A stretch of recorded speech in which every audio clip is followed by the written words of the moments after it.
Hola mi gente, MsMalcolmHughes here. Welcome.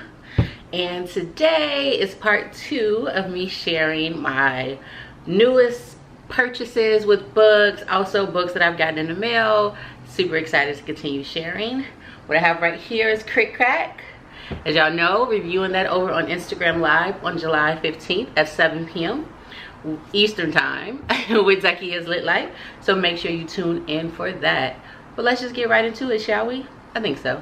So the first book I have is Stereotype. So I recently got this one in the mail. It's a book of poems, as you can see, and it's by Jonah Mixon Webster. And here's the description. A radical, urgent collection of poems about blackness, the self, and the dismantling of corrupt powers in the fight for freedom. Jonah Mixon Webster works at the intersections of space and self, race and region, sexuality and class. Stereotype, his debut collection of poetry, is a reckoning and a force, a revision of our most sacred mythologies, and a work of documentary reporting from Mixon Webster's hometown of Flint, Michigan, where clean top water remains an uncertainty and the aftermath of racist policies persist. Challenging stereotypes through scenes that scatter with satire, violence, and the extreme vagaries of everyday life, Mixon Webster invents visual sonic forms, conceptualizes poems as transcripts, and frequently asks questions, and dives into dreamscapes and modern tragedies, deconstructing the very foundations America is built on. Interrogating language and the ways we wield it as both sword and shield, Stereotype is a one-of-a-kind, rapturous collection of vital and beautiful poems. Sounds like everything. Really grateful to get this as a review copy, so thank you so much. It actually comes out on July 13th, so support. Again, shout out to Penguin Random House for thinking of me. All right, next we have a heavy hitter, no pun intended. We have Heavy, an American memoir by Kiese Layman. And I have my review of Long Division by Kiese coming very, very soon. So stay tuned for that, but let's get into this. In this powerful and provocative memoir, Kiese Layman fearlessly explores what the weight of a lifetime of secrets, lies, and deception does to a black body, a black family, and a nation teetering on the brink of moral collapse. Layman invites us to consider the consequences of living in a country wholly obsessed with progress, yet wholly disinterested in the messy work of reckoning with where we've been. In Heavy, Layman writes eloquently and honestly about growing up a hard-headed black son to a complicated and brilliant black mother in Jackson, Mississippi. From his early experiences of sexual violence to his suspension from college to his trek to New York as a young college professor, Layman charts his complex relationship with his family, weight, sex, gambling, and writing.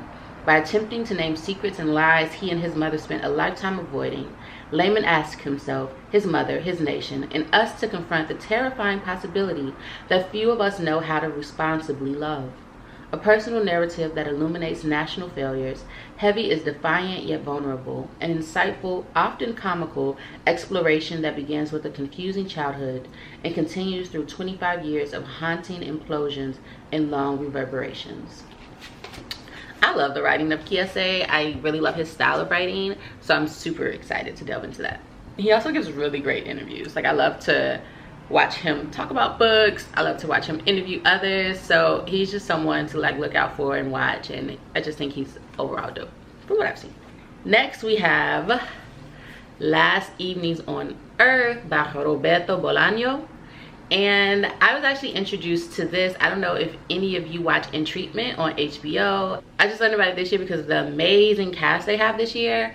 So if you're not familiar, go over to HBO, check it out, HBO Max. And Roberto Bolaño is actually a Chilean author, and I just had to pick it up. Once I read the description, I just had to get it. Also, before the year is done, y'all are going to get a book review in Espanol on my channel. That I've been challenged to that by a friend who is from El Salvador, and they really challenged me to say, hey, you've been learning Spanish for a while, you speak Spanish, push yourself. Review a book in Spanish on your channel before the end of the year.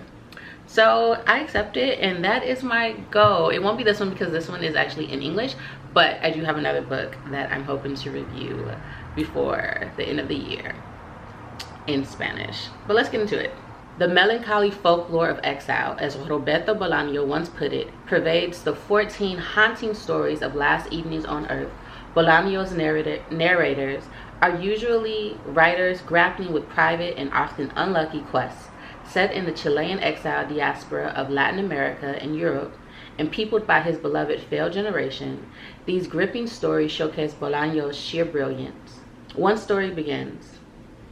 Mauricio Silva, also known as the Eye, always tried to avoid violence, even at the risk of being considered a coward.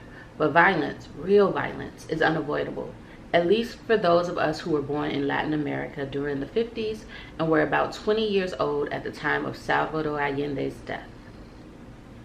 I'm intrigued. I'm intrigued, y'all. I want to read it. So hopefully some of y'all will look into it and check it out as well. So this one is special. This one is 2 novels by Ann Petrie. We have The Street and The Narrows, and if you're over on Bookstagram, you've heard about The Street. Everyone has heard about it. I was actually really upset that I had never been introduced to Ann Petrie before this year in Bookstagram. But that's okay. We all learn something new every day, and that's just someone new I learned about, Ann Petrie, especially The Street. As someone who prides herself on being up to date on Black literature, this is a book from our canon that I didn't know about, so I'm definitely gonna read this at some point. This will definitely be coming to the channel, so hopefully y'all have checked it out. If y'all have read Ann Petrie or you knew about Ann Petrie already, let me know below. Let me know what I've been missing. Yeah, all right, let's get into it.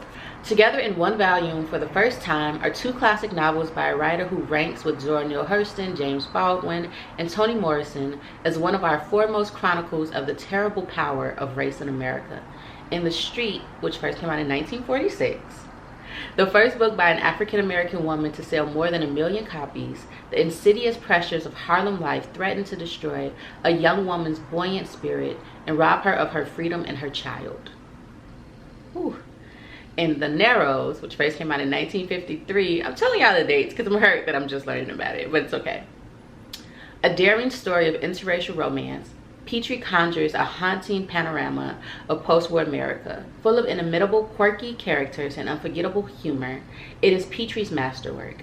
Rounding out the volume are 3 never-before reprinted essays by Petrie on the art of fiction and the vibrant Harlem life that inspired her, and a newly researched chronology of her life and career. Yes! This is also a first edition, so I'm really excited to have this in my collection. All right, another book by Roberto Bolaño is Puttas Asesinas, and this one is in Spanish. I can't promise y'all that this is going to be the one that I review. I have a few different books by Spanish authors that I want to get to and get through. So I'm not gonna read the back of this one at this time because it is in Espanol, and I think most of y'all who come here speak English.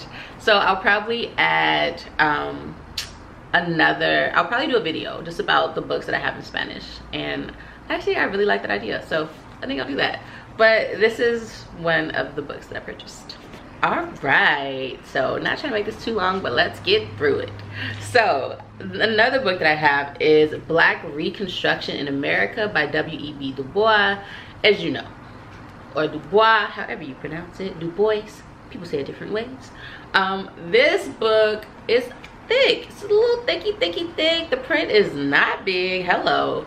So this one is one of the books that's gonna take some time, right? Also, Du Bois is not someone you rush through. Hello. I still need to finish The Soul of Black Folks. Judge me not. It's coming. But he's someone whose mind I appreciate, and Reconstruction is super interesting to me. Just because of what was promised to Black folks, what was given, and then what was taken away.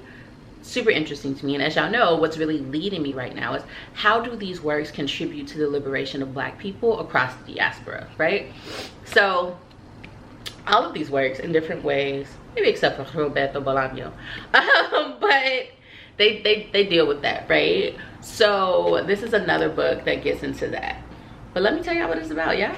This pioneering work was the first full-length study of the role Black Americans played in a crucial period after the Civil War, when the slaves had been freed and the attempt was made to reconstruct American society.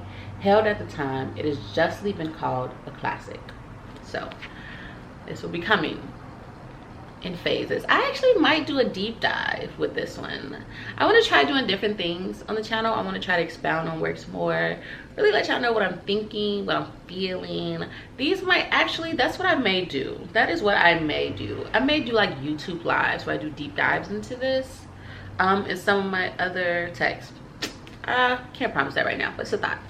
All right, so we have Left Americana by Paul Leblanc. This one really interested me. I had no idea what it was about. I was in a bookstore around me and I picked it up. And once I read the description, you'll probably understand why. Let's get into it. Animated by the conviction of the left is an American as apple pie.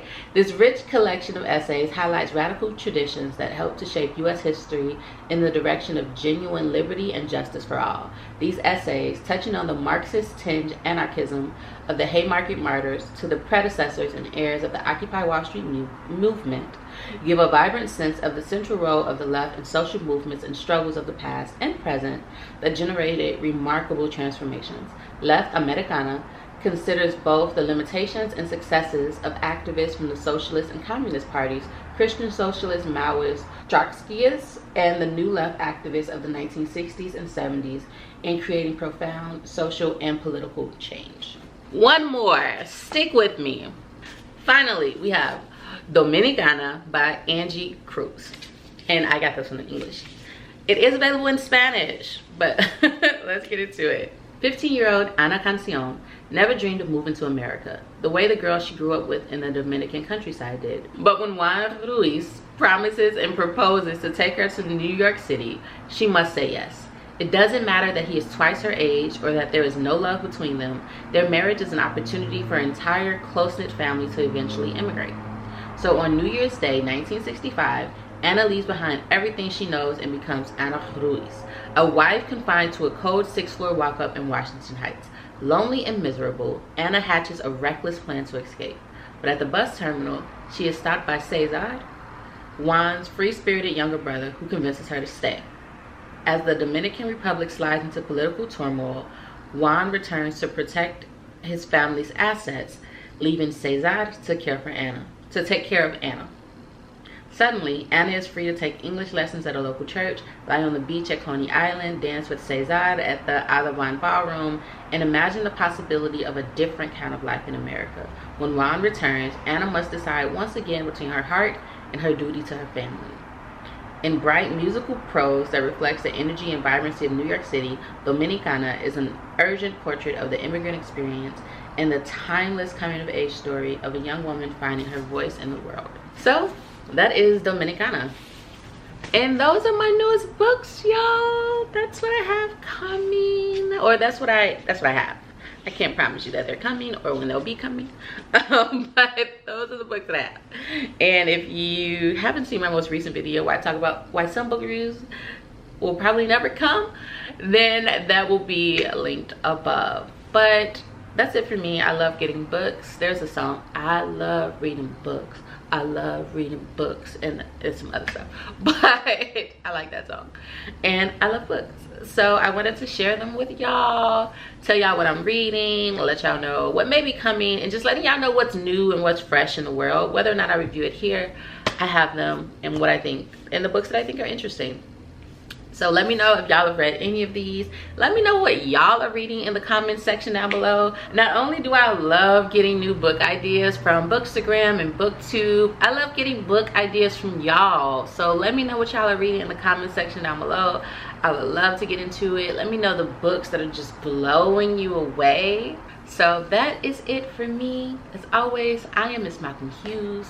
I hope that everyone is being kind to themselves and to each other. Catch y'all in the next one.